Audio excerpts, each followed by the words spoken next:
What's up guys, Antoine here at DPR. This week we're talking about the harsh truth of breeding ball pythons and how to keep your expectation realistic. If you're ready, let's jump right into that. So I really wanted to dive into this video this week because in the last 2-3 weeks, I really started to have my season getting going. A lot of babies hatching, some females laying, and there's some wins and there's some losses, some highs and lows in this industry.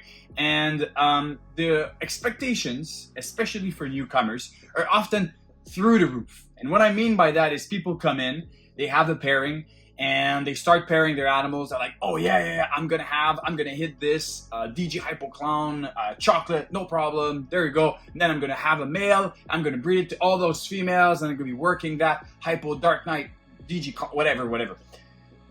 That's best scenario. But the reality of things is it is way harder to hit your goals. And I feel like people getting in kind of overlook that. I hear that very, very often. People coming in and hoping that everything is going to be fine. And they kind of don't see that you can have slugs. You could have a very low number of eggs. You could have a clutch go bad during incubation. You could have very bad odds. You could have the bad sex odds. And then your babies can have a hard time getting established. You could have a hard time of an animal then getting up to breeding size, starting to breed. There's so many things that can happen along the way that you need to set your expectations to be realistic. So I have kind of 3 different examples here of things that can go wrong. I would have a 4th, but that would be a slug clutch, and I don't have one right now. And so that's kind of the first step of what can go wrong. Your female can slug out or reabsorb, so basically you're not getting a clutch into the incubator. Then, like I said, it can go bad during incubation. Another thing that can go wrong, and I'll show you the middle clutch here. So all those babies were from a hypo puzzle to a black pastel hypo. Simple clutch, but the goal was to make, hypos 100% head for puzzle. It is hypo from the Rene line in Europe, so definitely a really, really good quality hypo. There was 4 babies in this clutch. Unfortunately, one was heavily kinked, and that one was a super black pastel hypo. So if you follow that, that means that this clutch was most likely a partho clutch. So that means that the female reproduced herself with her own genetic and didn't use the male. So that's what a parthenogenesis clutch is. And all of these babies are female. So it looks to me like this was a partho clutch. Unfortunately, none of these babies are het puzzle. They're all hypos, yes, but the goal was to make hypo het puzzle. So this is a major setback for me because I didn't hit what I wanted, although visually it looks like it, but I know that by hitting a super black pastel hypo, I didn't fully get the result that I wanted. So this is one possibility of something that can go wrong. So obviously a partho clutch is very unfortunate. I've had 2 already this season out of 10 clutches. So that is already pretty annoying, but it happens. It's part of breeding. Then another thing that can happen when you're breeding is you're not hitting the odds at all. This is a clutch that just came out. The pairing was a blackhead GHI hypo het clown to a leopard clown het hypo. So theoretically, 1 out of 2 is hypo and 1 out of 2 is clown. Following that logic, 1 out of 4 is a hypo clown. We've had 7 eggs, so that means we should have 2 to 3 hypos, 2 to 3 clowns, and 1 or 2 hypo clown. Unfortunately, we've hit only 2 hypos and 1 clown. So that is definitely a huge bummer because we didn't hit none of the hypo clowns and very low count of visual recessive. It's very unfortunate. Thankfully, I did prove that the female was in fact a OD leopard clown het hypo and not just a leopard clown. You have a nice little OD leopard right here. Super easy to tell the coloration and the banding of the pattern. We've hatched a lot of those. That is definitely an OD leopard. And mom was pos OD, kind of disregarded it. And then we've had some nice odds on the visuals. This is a OD GHI blackhead hypo het clown female. And then we have a male OD GHI blackhead clown het hypo right here. So both of those will be available. Actually, the whole clutch will be available. So right now they're not looking at their best, obviously, because they're full of vermiculite and waiting for their first shed. but definitely those two animals are going to be absolute stunners. So that's the proof sometimes that even with the best odds where you have visual het to visual het, you fully miss. Even if the clutch count, the number of eggs is decent, sometimes it happens, you can completely miss on that. And sometimes the double het to double het is going to yield incredible results. I just hatched a Exemptic Desert Ghost out of double het to double het in the incubators, 1 in 16. This one I've hit it. So it's kind of a hit or miss. Sometimes it happens, sometimes you miss entirely, but you can't count. Even if the odds are 1 out of 2, doesn't mean you're going to hit on everything. So the last scenario is if you're expecting something very specific, like your target in a clutch is 2 or 3 genes together and you want absolutely a male for your projects and you fully miss on those genes. This clutch is an example of that. The pairing was a Enhancer G-Stripe Het Clown to a Super OD Yellow Belly Fire Pinstripe 100% het for Cryptic. So we're going for like OD Yellow Belly Fire Kryptons, double het G-Stripe and Desert Ghost. And you know, decent variation of babies in there. There are definitely some nice looking ones. Before going into it, like I want to show you the differences between these two snakes. So this is a OD Yellow Belly Fire Pinstripe, classic look that I've hatched a couple times through the years. They do age amazingly well. And then this is the addition of Krypton on top. So you see how more reduced and more clean the Krypton is. Absolutely huge fan of this look. You guys know me, I love my pinstripe, especially with OD in it, and this look is really, really fantastic. So that being said, why is this clutch not the result that I was hoping? Is because the sex ratio is out of 9 eggs, I have 7 males and 2 females.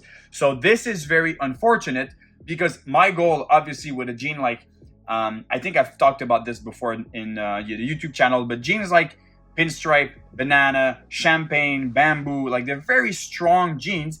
I prefer to have them as females unless they are for a very, very specific project.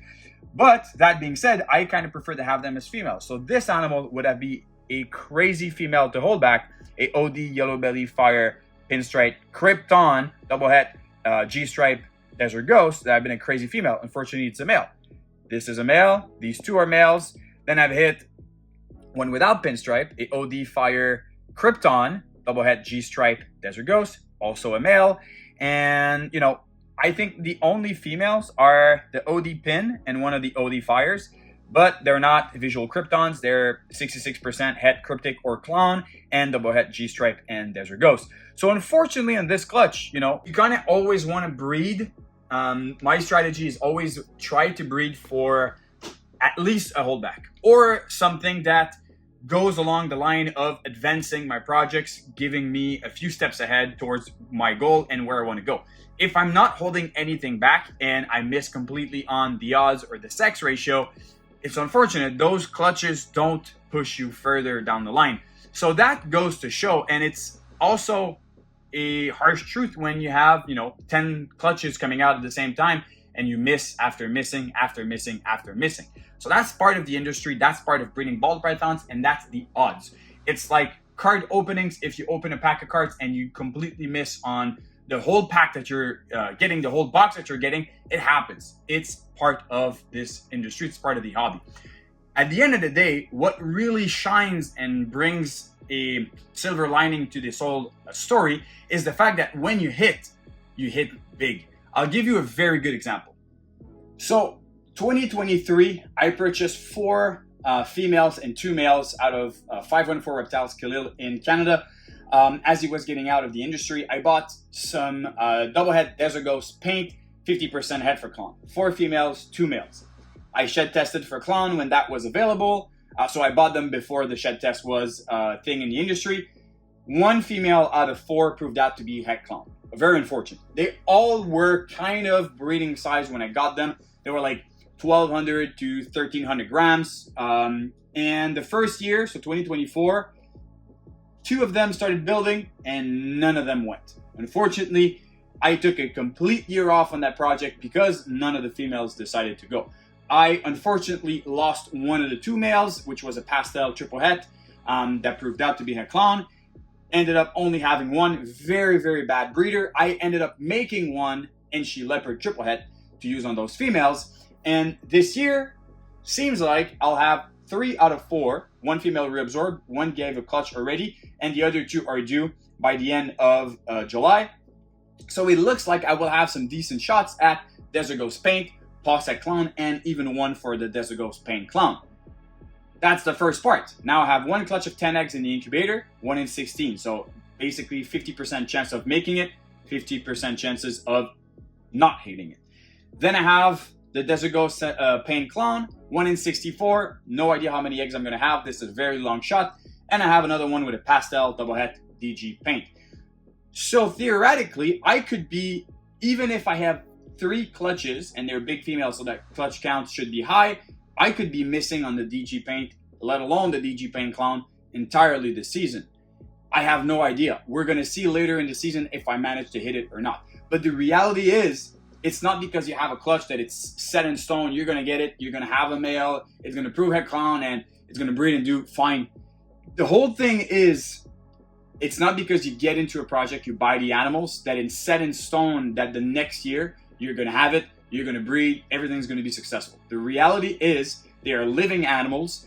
We are playing with genetics, mathematics, and just the randomness of the odds. It's really hard to predict, and that's why it's nice to have a little bit of a bigger amount of clutches throughout the year, because you'll have, let's say, 20% that are very high hit, 20% that are super disappointing, and then a 60% in the middle that are decent results, but not exactly fantastic or really disappointing. So that's kind of the logic behind it. It's more of a video that my goal here is really to focus on the fact that it's not because you have the animals and they're breeding and you have eggs that everything's going to be perfect. It's the reality. It's breeding animals. Nothing is perfect. And it's just enjoy the wins. It's like a roller coaster. When it's high, when it's amazing, it's so fun. It's the best thing in the world. And when you have a very high expectation clutch and it disappoints, it is absolutely crushing, because you can wait many years to get that possibility again. But it's part of it. It's why these animals are so expensive, so valuable, so desirable, and why so many people in this industry are working very hard, endlessly, years after years, to produce these amazing combos. So guys, I hope you enjoyed this video. I didn't want to sound very pessimistic when it comes to it, but it's just a reality fact check that this is something that happens. So please leave down a comment below. I want to know, please leave a comment down below. What clutches are you the most excited for this year? What could you hit that would blow your mind? Let me know down below. Make sure to subscribe to the YouTube channel. Follow us on Instagram for daily snake content, and go check our Morph Market for available animals. We'll see you soon. Cheers, and I nailed it.